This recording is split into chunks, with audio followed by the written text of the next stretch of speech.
Hi, I'm Daryl Black, and welcome to the Inside Out Leadership Podcast or live stream.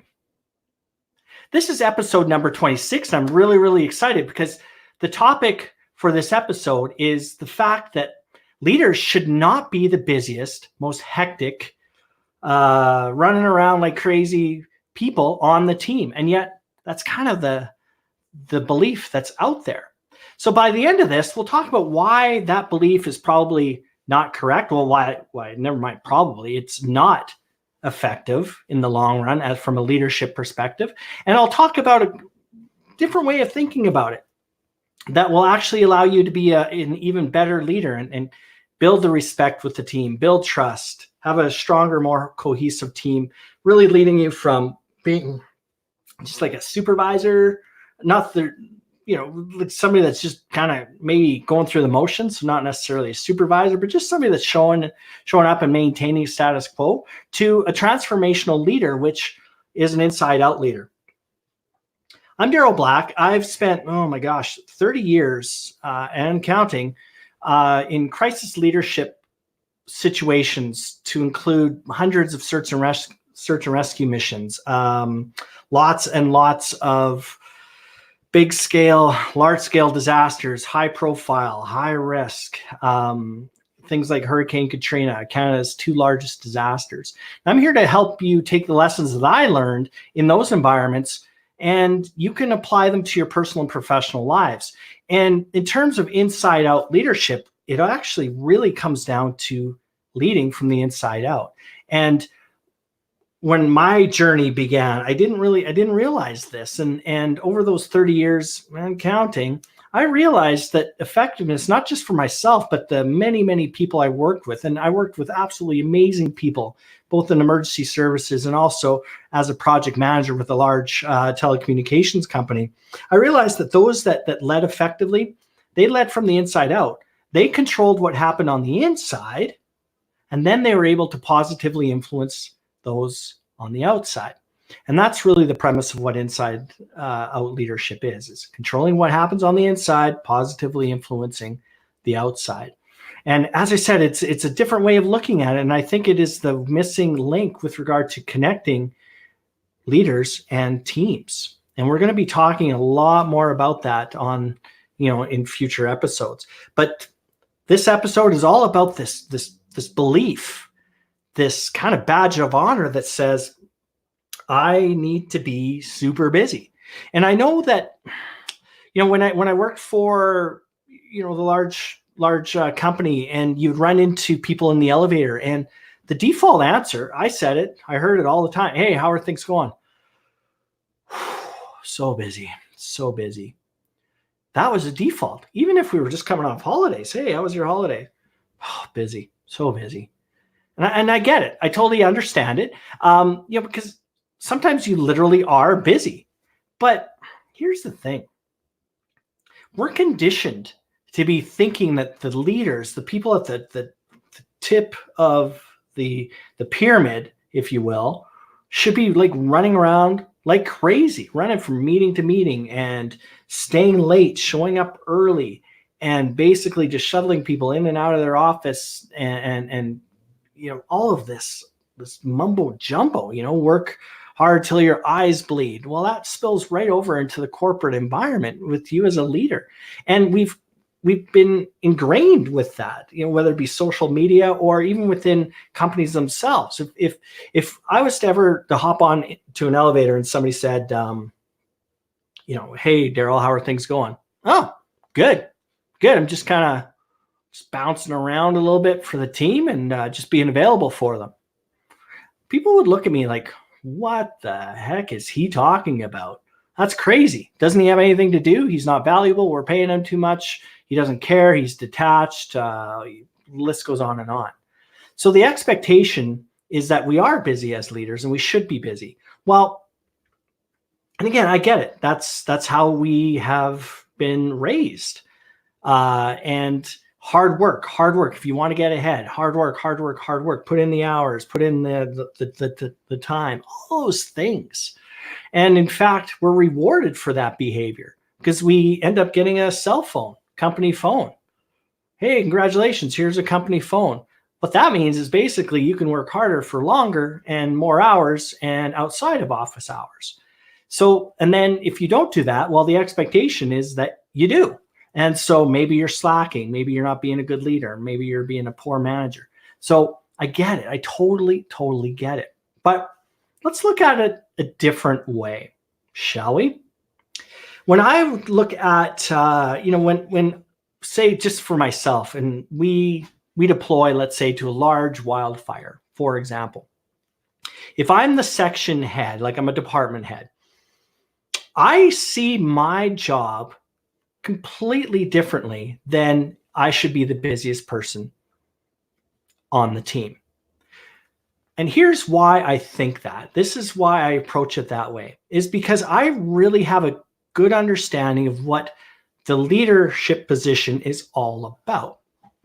The leadership position is not about doing. It is not about doing the work. It is about facilitating the doing of the work. It's about supporting the team. And we'll talk more about that. So I actually, yes, I am in a ton of meetings, but am I actually sitting there on the laptop printing out maps? No, I'm not. Am I the one that's actually going up in the helicopter? No, I'm not typically. I'm back at the base, and I actually make sure that I am relaxing internally as much as I possibly can. Now, I'm not saying I'm sitting there with my feet up or whatever the case is, but there's a very specific reason why I think as a leader, we need to actually disengage from the tasks. And the irony is, it's kind of counterintuitive. We're actually going to be even better leaders. So it's that badge of honor. I get it. But that badge of honor is one that will actually keep you stuck. So another way of looking at it is leadership is like, or a leader is like a conductor. If you were to look at like an orchestra, the conductor's job is not to play an instrument. And I can promise you that that conductor knows that music inside and out. That conductor probably even knows some of the instruments, at least one instrument, extremely well, to the point where they could likely swap in and play the violin. They could maybe start and name the instrument, play the piano, whatever it is. But that's not their job. So think about this.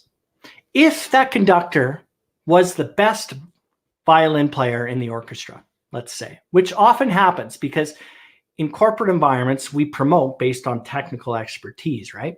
So let's say then that that conductor could play the violin better than the person that's currently in the orchestra. What would happen if the conductor steps down, goes and, well, two things. Let's look at it a couple ways. Let's say that the conductor now goes and stands behind the violin player, right over their shoulder.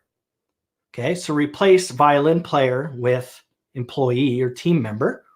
Now, the conductor is reading the music and pointing out the notes. They are turning the page, or they are constantly correcting. Oh, hold on, put your hand like this while the violinist is playing. Think about that. Well, that's what we call micromanagement. Okay, so that's a big problem too. So micromanagement leads to you being like super busy. If you're wondering why you're running around a lot, ask yourself, how many times are you detail oriented? So that's one scenario. Now, let's say though that the conductor knows that they're not going to be a micromanager. They know that that's bad. So they replace the violinist. They kick the violinist out of the chair. Okay. Conductor sits down, starts playing the violin. They know that instrument. They know it really well. And in fact, they probably love playing it, maybe even more than they like conducting. What will happen? What will happen to the rest of the orchestra?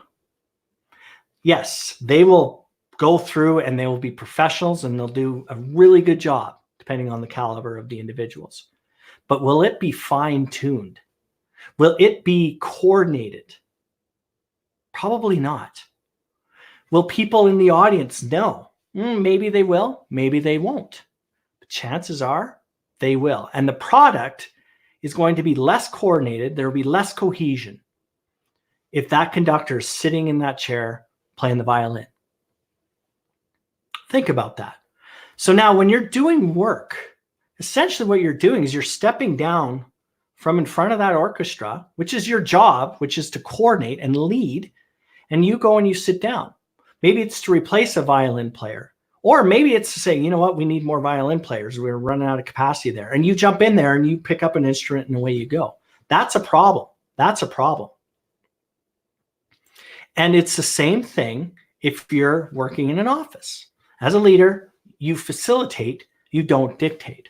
So that's really why we got to get rid of this badge of honor where, man, I'm so busy. I'm so busy. And there's a big difference between being busy and productive. That's a whole different conversation. But even just get that out of your head that you have to be running around all the time. Now, again, I get it. I get it. People are busy. You've got things you have to do. You have to coordinate all that. That takes effort and time. Absolutely. And that is your primary job, is to coordinate and facilitate.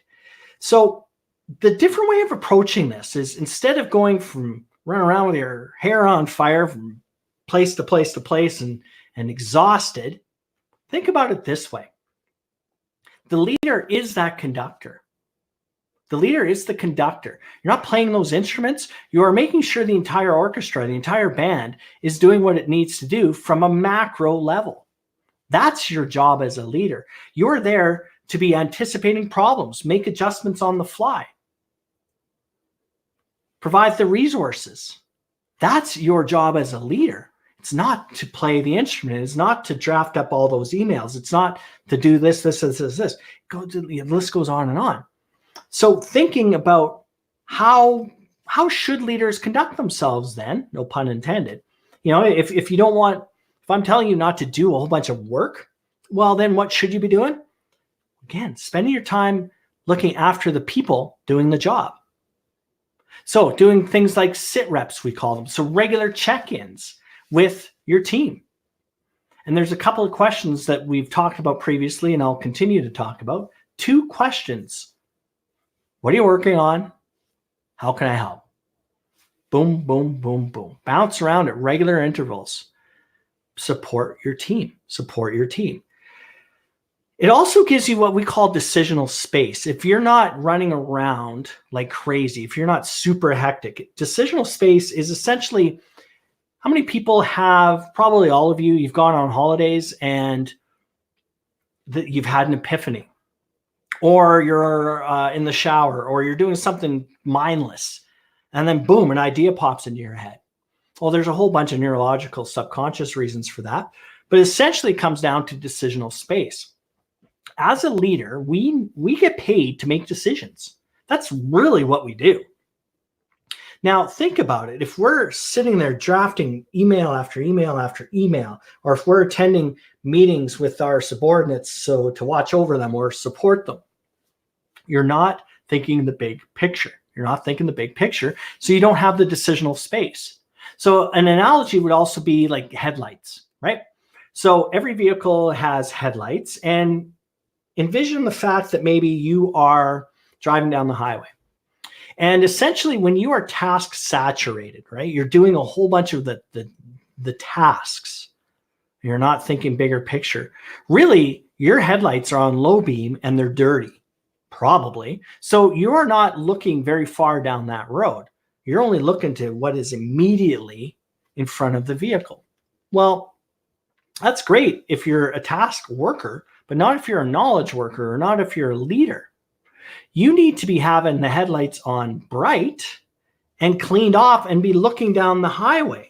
So you're looking for the animals that are coming on. You're looking for curves. You're looking for bumps in the road. You're reading road conditions. You're planning on when you're going to be getting gas next. All of those things. And you're not driving either. You're watching. That's your job. So when you're stuck here, you're not seeing the fact that there's a sharp corner coming up. You're not seeing that there's an animal coming on the road. And in fact, you won't know until you hit it.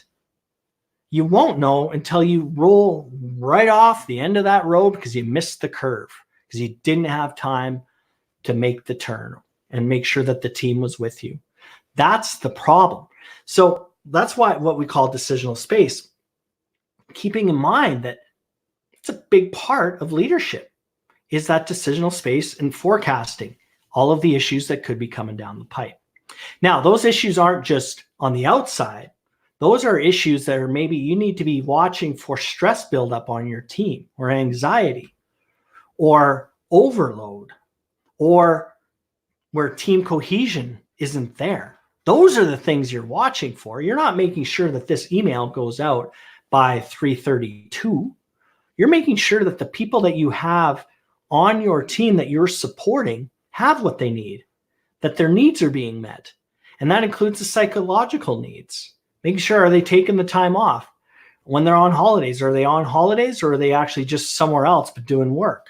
That's your job as a leader, not doing the work, Now, if you continue down this path, think about it personally from your own experience.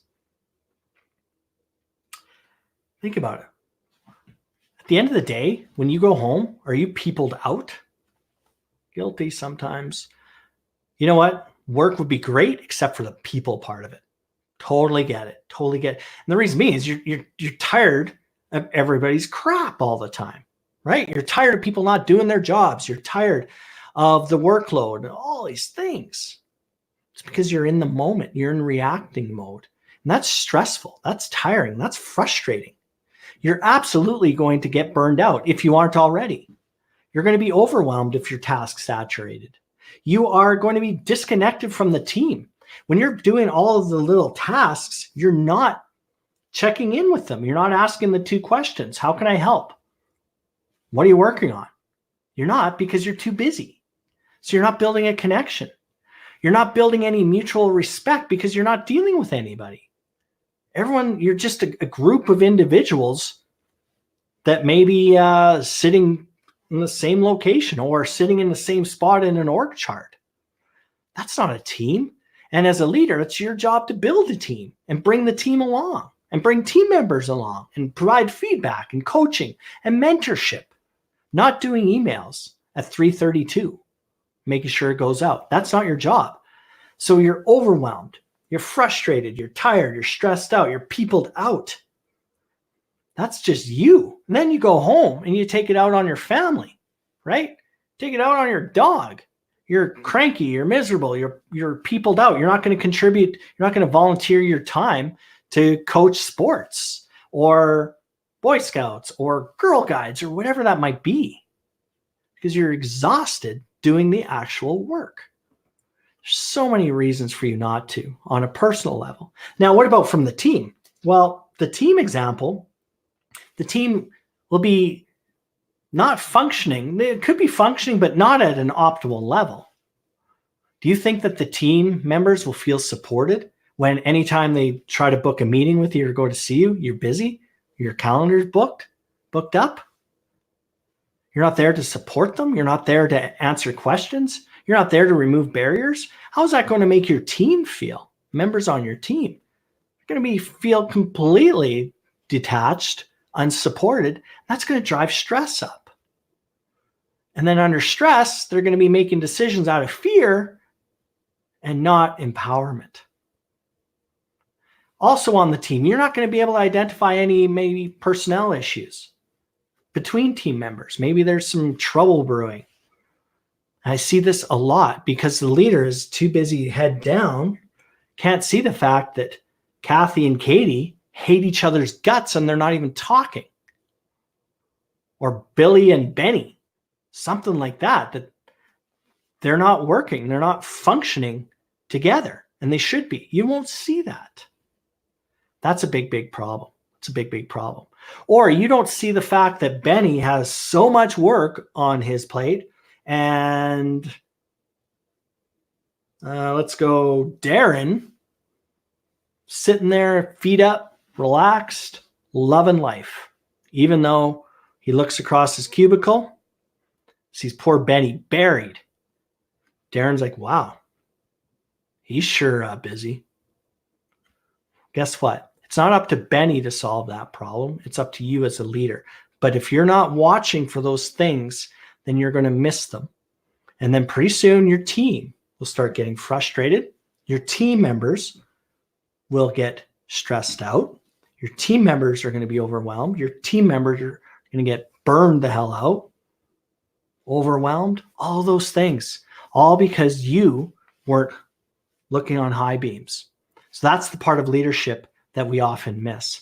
So this whole notion of being busy, no, it won't fly. That's not your job. It's not your job. Now, again, I get it. You're busy. You got lots of things to do, but what are you busy doing? Are you busy doing the work, or are you busy doing your one-on-ones? Are you busy checking in with people? Are you busy removing barriers for folks? Are you busy supporting them, providing resources, mentoring them, providing feedback? If the answer is yes, you're busy doing all those things, then good. Because I'm not advocating that a leader goes into the office, puts their feet up, and then checks out. No, your job is different as the leader. And it is to do all of those things I just mentioned. So if you're busy doing that, thumbs up to you. Good job. Keep that shit up, frankly. So if you don't change how you're thinking, if you don't change that belief, you're going to continue going down a road. And it's not a road that's healthy. So what I'd suggest to you is, I'll leave it at that. Sign up for our newsletter. Sign up for our Facebook page. It's a free Facebook page, and you'll be getting weekly emails. You'll get a transcript of this podcast in a PDF version, which is exclusive to Digest subscribers. And you'll also have access to a video vault. So basically, what that means is you'll the podcast vault, which means you can log in, or not log in, but you can go to a certain site, type in a search term, and then what will happen is you'll have the ability to search for keywords or key terms from podcasts, and it will jump right to that particular part of the video. It's pretty cool technology, mind-blowing. But anyways, I've taken enough of your time. So please remember, your job is to facilitate and not dictate. And think about those headlights. Where are your headlights right now? Are they right in front of your vehicle, or are they far out? If you're the conductor, are you busy playing instruments, or are you conducting the orchestra? Those are really, really important points. So thank you for watching, and we will see you next week.